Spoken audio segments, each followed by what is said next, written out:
En la actualidad el Vaticano es la organización que más acumula influencia y poder real ante todo el resto del mundo. Las llaves de su bandera simbolizan que quien tiene el poder del Vaticano tiene la autoridad de crear la realidad mundial, las llaves del poder total. En la actualidad tiene tanto poder mundial el Vaticano que la misma familia Rothschild y varias corporaciones van allí para unificar sus planes a mediano plazo, como la última reunión que sostuvieron estas poderosas personas para instaurar una ruta mundial hacia el capitalismo inclusivo, que no es otra cosa que supergobiernos mundiales para administrar los recursos de todos los humanos. Por eso uno de los logos de la Agenda 2030 es "No tendrás nada y serás feliz". Todo esto planeado desde el Vaticano. Esta institución religiosa fue creada a base de mentiras por el emperador Constantino, ya que su imperio romano estaba en decadencia por crisis económicas y políticas. Mediante un evento que se le conoce como el Concilio de Nicea en junio del año 325, en esa reunión de Constantino con más de 300 líderes religiosos de la época, deciden que la cruz va a ser el símbolo de la iglesia, ya que en el cristianismo judío era un pez. También se decide cómo va a ser la Biblia.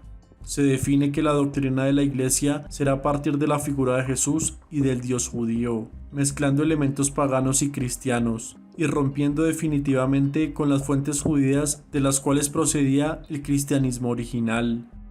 El resultado final de la fusión de elementos paganos y judio-cristianos fue la Iglesia Católica Romana.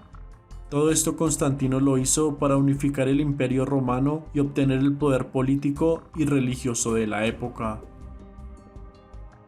Para justificar el poder religioso y la unión de la Iglesia Católica que se convertiría años después en el Vaticano, Constantino mediante su mamá logra, o eso aparenta ser, traer a Roma la cruz y los clavos con que se crucificó a Jesús, además de la tumba de los Reyes Magos, algo que para la época resulta difícil de creer. Teniendo una Iglesia Católica unificada y teniendo la credibilidad de la gente de Roma, Constantino hace que la Iglesia le conceda el título de emperador y crean un sistema hereditario por supuesto derecho divino. Dando inicio a las monarquías absolutas que heredan el poder a sus hijos y ellos a sus hijos, las cuales llegan hasta nuestros días con las personas más poderosas y pertenecientes a linajes antiguos de poder, los verdaderos amos del mundo, como la reina Isabel II, el duque Enrique de Luxemburgo, el príncipe Carlos de Borbón de Sicilia, el príncipe Carlos Máximo, el príncipe Carlo Antonio Colonna di Paliano, entre otros más monarcas que prevalecen en el mundo.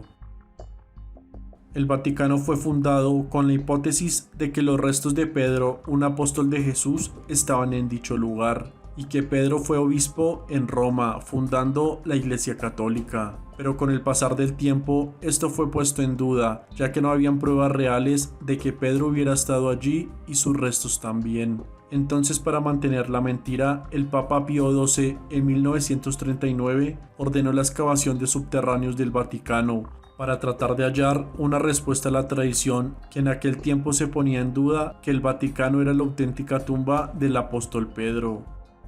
Pasaron años y no hubo forma de comprobar que allí estaban los restos de Pedro, y la excusa con la que se fundó el Vaticano de la Iglesia Católica perdía credibilidad. Fue entonces que el Papa Pío XII, en un acto desesperado, manda a Margherita Guanducci, una arqueóloga italiana, que misteriosamente encuentra una inscripción que dice "Pedro descansa aquí", sumado a una tumba de huesos. Todo esto muy convenientemente, pero lastimosamente la mentira cae tiempo después, ya que los huesos eran de animales y huesos de varias personas.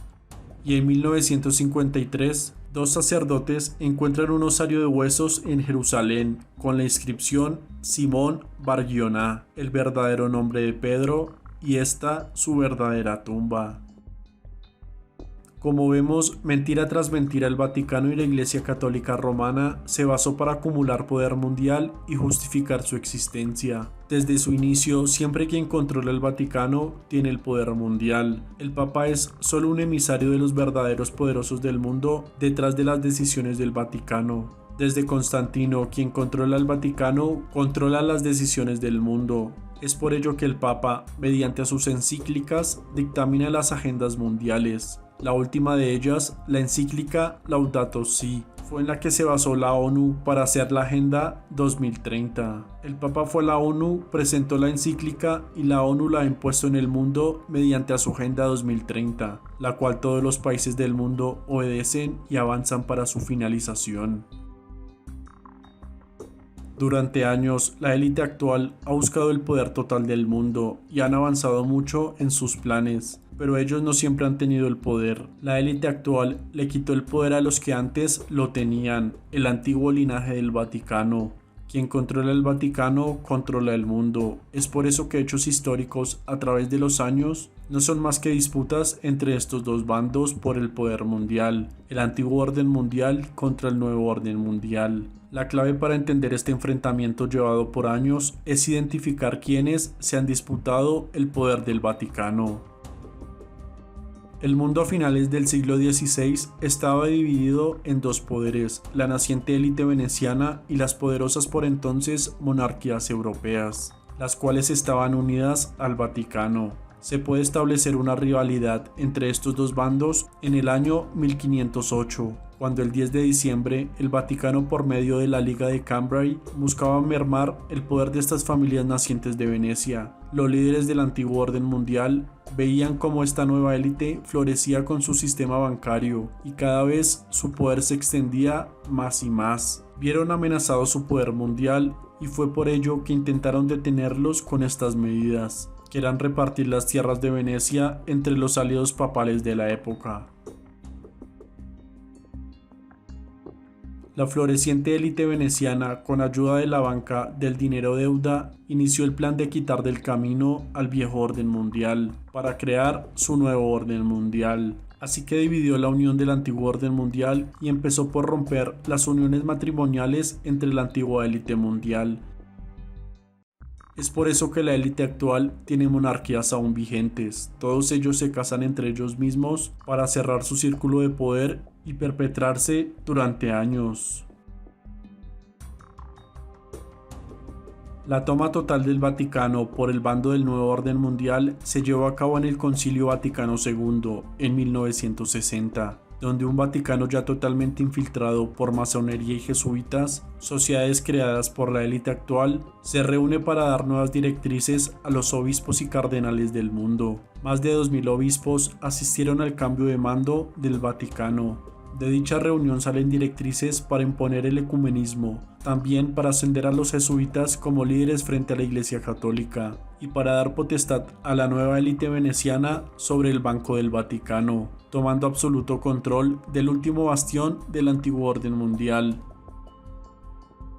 En el mundo antiguo, el poder del Vaticano era incalculable y expuesto a la vista de todos. Este poder no ha cambiado, pero ahora se oculta más al mundo, bajo una fachada religiosa. Antes la unión de las monarquías con el Vaticano conformaban el antiguo orden mundial. En el Vaticano se ordenaba el mundo y su sistema.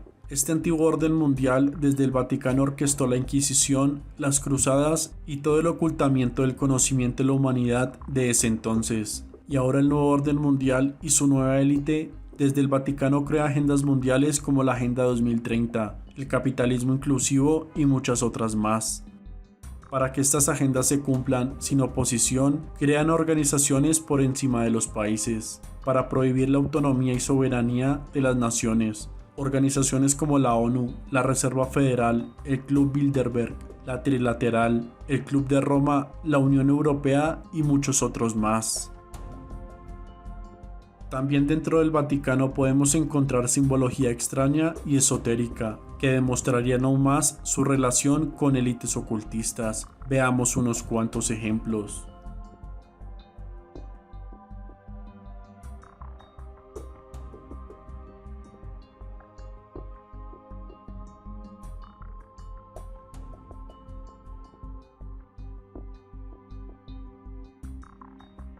Una institución creada a base de mentiras y manipulaciones de la realidad es la que actualmente tiene más poder en el mundo, y no solo el poder religioso, sino poder político y económico. El Banco del Vaticano es fundamental en los planes de las élites actuales. Dicho Banco Vaticano hoy es día administrado por la familia Rothschild, cumpliendo órdenes de los jesuitas, que a su vez son el instrumento de poder de las familias Massimo, Torlonia, Farnese, Colonna y Saxe-Gotha, entre otras más. Linajes que hoy en día tienen el control del Vaticano y las decisiones que se toman en el mundo.